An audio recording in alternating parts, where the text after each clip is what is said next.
Hey everyone, before we start the show, I just want to get some plugs out of the way. If you enjoy this podcast and you're into wrestling, check out the Nerds and Marks podcast or Marty and Sarah Love Wrestling. If you're not getting your fill on movie and entertainment discussion, then check out the Entertainment Buffet podcast. If you want to dive into the world of video games, I highly recommend the Darkcast by my friends over at darkstation.com. Listen to them cover important topics and interview men and women from all over the industry. Thanks for listening and enjoy the show.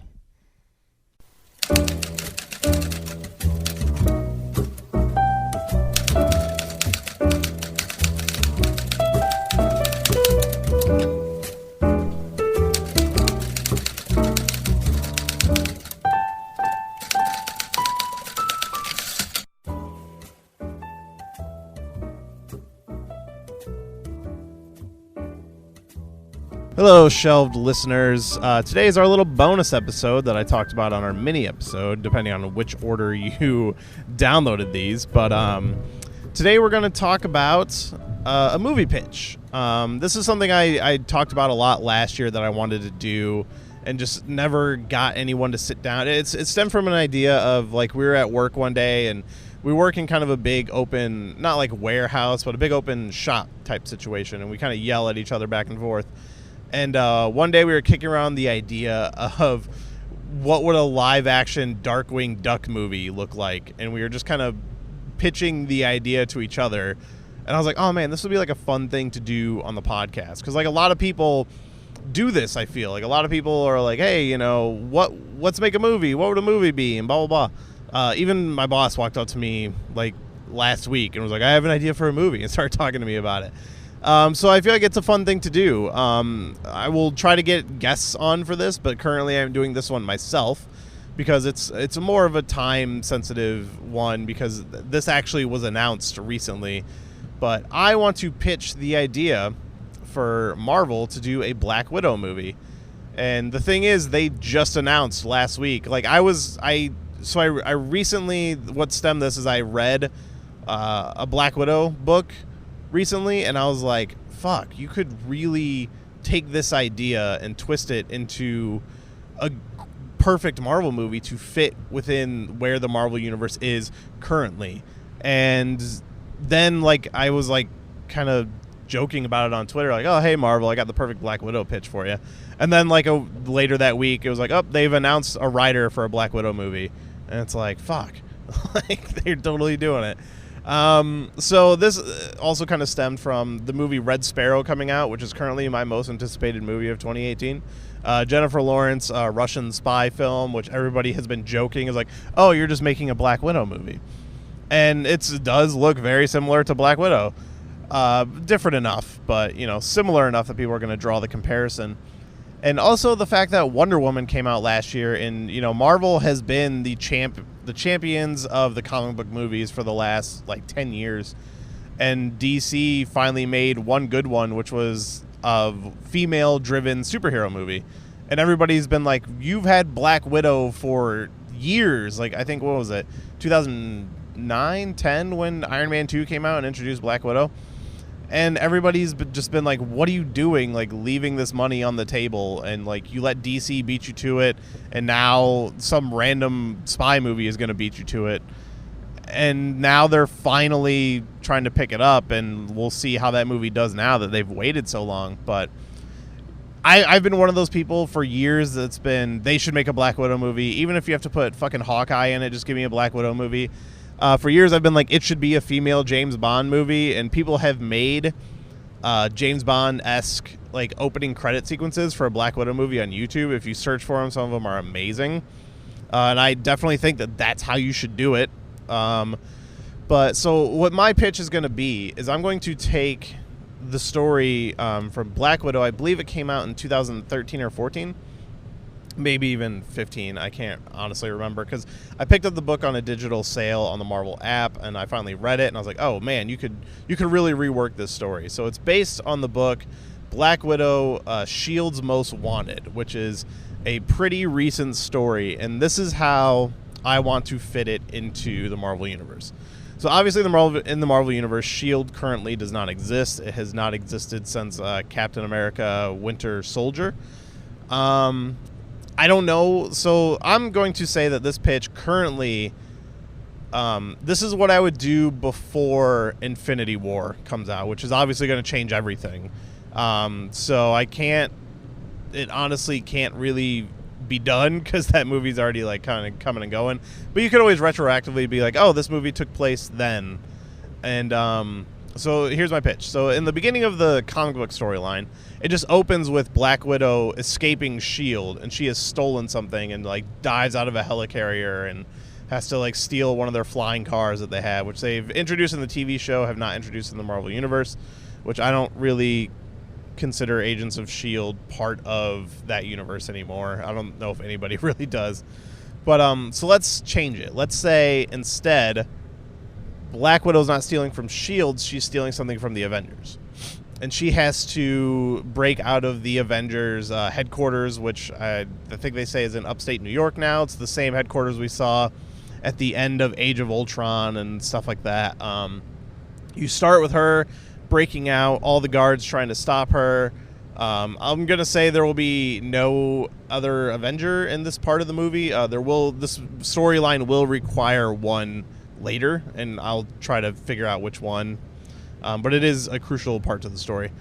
So yeah, we open with her, an action scene. This is, and the way a James Bond movie would open would be like your cold open, where, you know, we have opening action scene, then into the credits, and that's how I want this to play. So we have her escape, maybe steal one of Falcon's like jetpack wing suits or whatever, and flies away after a hard-fought battle.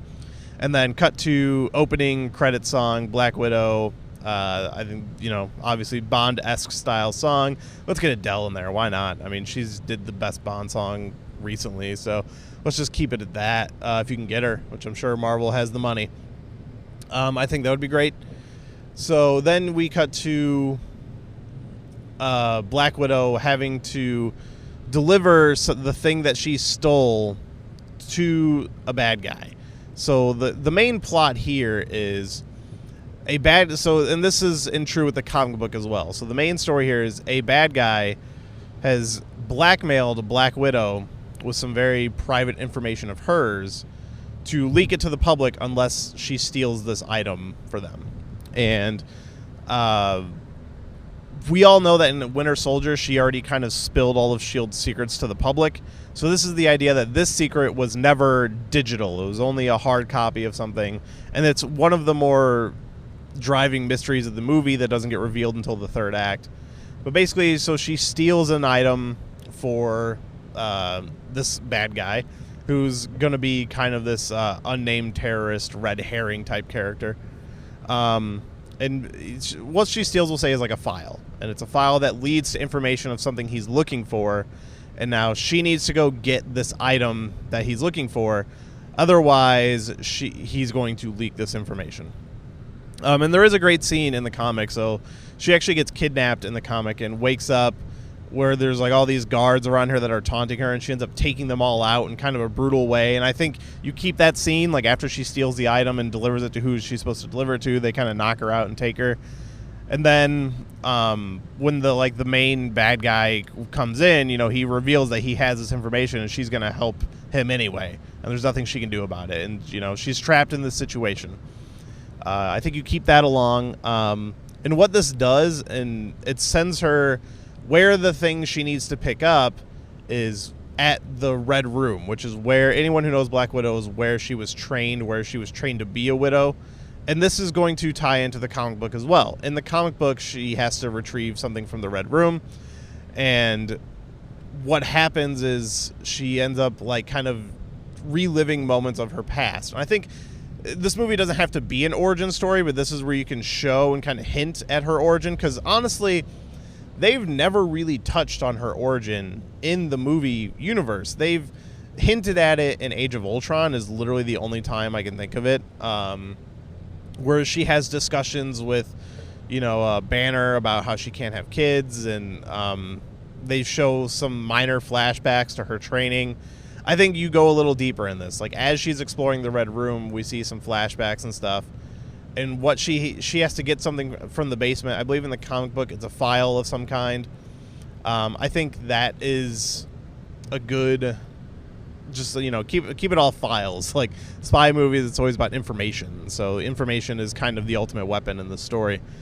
And one thing that gets revealed is she starts reliving moments of her past, like assassinations where she was reckless, and it honestly ties into the story, because then what we find out, and I'm also pulling this from the comic, but I'm going to alter it a little bit, is when she was a child, she performed an assassination. They show a man getting picked up from jail, and he's leaving jail, and he's with his son, and they're driving, and the man was clearly like a mobster of some kind, and he's talking to his kid about, never forget the people who put me away, because one day karma's going to come up to them, or whatever. And then Black Widow shows up and kills this mobster, but she does it in front of the child. And then she's like, well, there can't be any witnesses, and she slits the child's throat. And this child turns out to be the terrorist that is blackmailing her. And what she didn't know is that there was a younger brother, an even younger brother, sleeping in the back seat. And he wakes up after, the carnage has happened and sees the aftermath and saves his brother. It's too late for their father. And that's when they swear revenge on the widow. And I definitely think the difference here is the brother in the back seat ends up being a telepath, and he actually controls his bigger brother with telepathy and speaks for him and stuff like that, because obviously since he had his throat slit, he's now a mute. I think you just kind of rework that a little bit. He doesn't have to be a mute. We don't have to have the telepathy angle. The reason that's there is because it plays into a bigger part of the storyline in the comics. Like, they carry that on into the next volume, and she ends up at the end like using him. Like, she ends up capturing him and using him to her as one of her resources. So I think you just kind of get rid of that element, because he's not going to carry on. But instead, he's kind of a villain in the sense of Zemo, where he is manipulating everything behind the scenes and then gets revealed. And he, this is the true main villain of the story, or actually not even. So what we end up learning is that there is another Red Room situation going on. That the woman who trained Widow has left and is now training little girls somewhere else, and Widow wants to put a stop to it. Again, this is pulling from the comic. And who we meet there is so when she's visiting the old destroyed Red Room, she's attacked by a woman who seems to be an assassin like her. And what we end up learning through the flashbacks is this is one of her former classmates, one who was never considered good enough, was always a step behind the Widow and was jealous. So it's that jealousy that's driving her to now take her down after, everything she's done. Like, you ruined S.H.I.E.L.D. and blah, blah, blah, fitting it into the Marvel Universe. And I think that's a really interesting angle. It puts a Widow against a Widow. There are more elements we'll get to a little later. But yeah, so that's kind of one thing I'm seeing there. So one of the things that needs to happen here is, which I think is one of the more important elements of the story, and one of the things that, brings the Marvel Universe into it as an important, connection, is she needs to go at odds with an Avenger. Now, the way to decide is which one, because in the story itself, it is Iron Man, and I love the justification for it in the comic, and so it makes it hard for me to picture anything else in the movie. But basically, when Widow ends up not bringing the file to the main bad guy, they end up releasing her information to the public, as they said they were going to. And the big secret is she was the one who kidnapped Jensen, if you remember from the first Iron Man movie, and delivered him to the terrorists. And that would, lead to his death, but him helping Tony build the Iron Man suit. So then Tony becomes furious with her and goes out chasing her, and it's like, is it true, and they kind of have a situation. And what ends up happening is she actually tricks Tony into, letting her into one of his establishments, and, kind of trying to protect her, realizing, she was a kid, she didn't know what she was doing and all that stuff. But then she ends up shocking him, and it was all just an act. Like there's a scene where their bodies are being scanned by his AI, and it's like she looks all beat up and stuff, and then it shows that she has no actual bruises, and that's when she knocks him out and says that, it was all just an act. And what she's really doing is stealing information from Tony Stark. And I honestly, it's such a perfect way to tie it in that I don't know how you change it, but we've already seen it with Tony being in the Spider-Man movie, and it's kind of similar to the plot of Captain America and Iron Man in Civil War. So I feel like it needs to be a different Avenger. At first, my mind goes to as Steve Rogers, Chris Evans, the idea that maybe she was the one that found Bucky and, you know, delivered him to the Russians to become the Winter Soldier, or had some involvement in the Winter Soldier project in general, because obviously that happened in World War II. She couldn't be that old. But maybe like later in time, she was the one who, like, oh, they found him, but he was still on ice for years, and then she was the one that delivered him to the Russians. But I guess with the timeline of the movie, when they talk about the Winter Soldier saying how he's been an operative for years, maybe that wouldn't work. And Bucky is also in the comic book storyline, so that could be worked in. And they talk about their romance, but in the comic book storyline, they go to the moon. I think that's a little too crazy, because Nick Fury is some now benevolent character on the moon in the comics. It gets a little weird.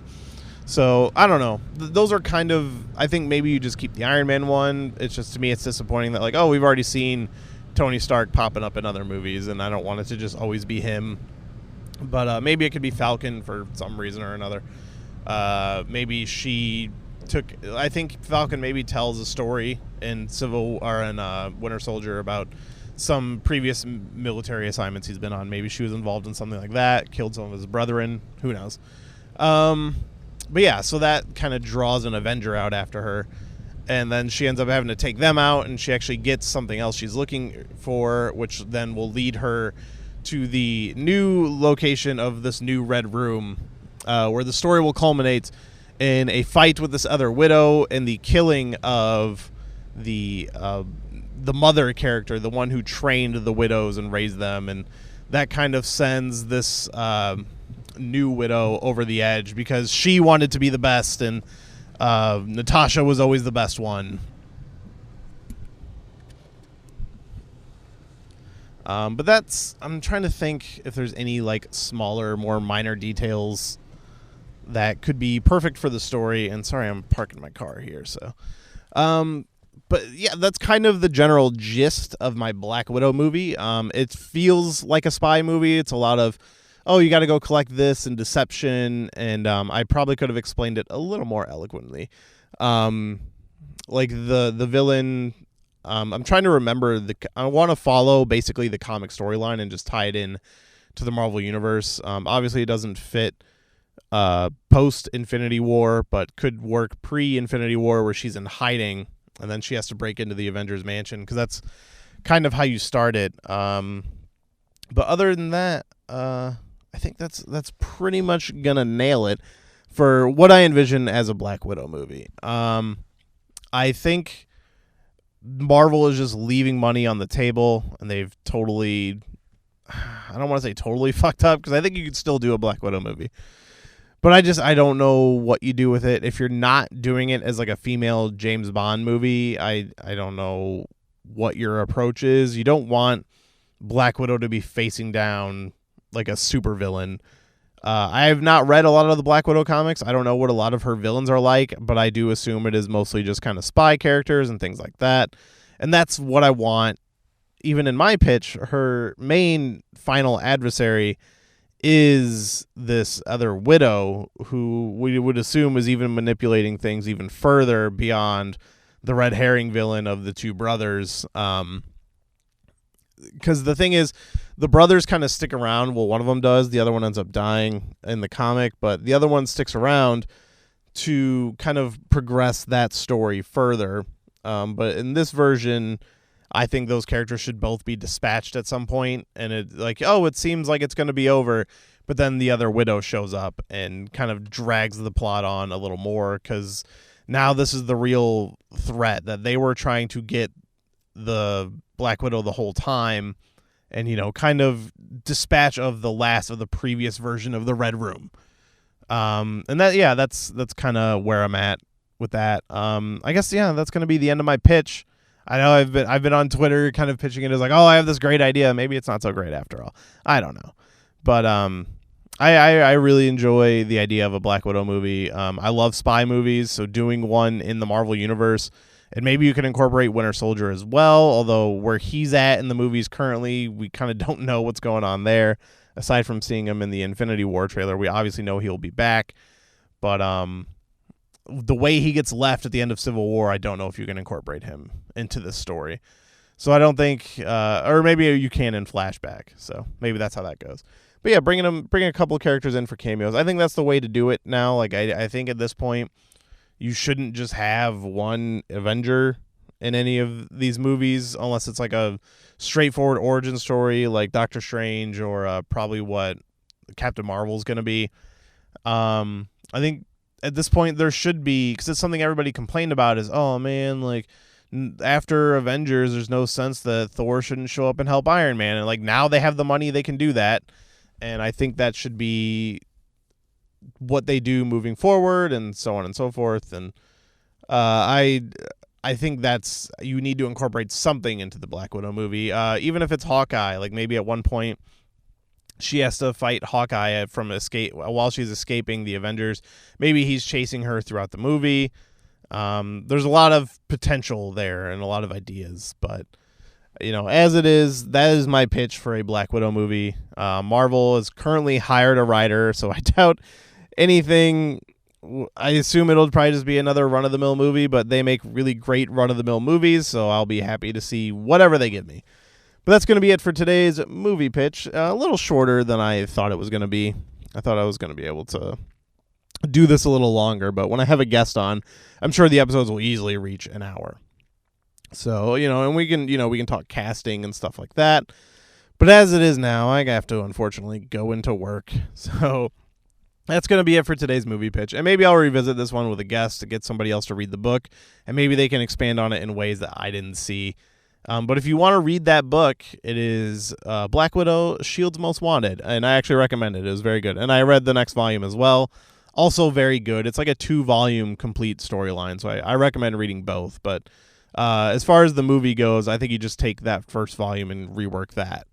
But all right, that's going to be it for today's episode. Be sure to hit us up on those social medias at Shelved Podcast on Instagram and Twitter, and email the show at shelvedfilmpodcast@gmail.com.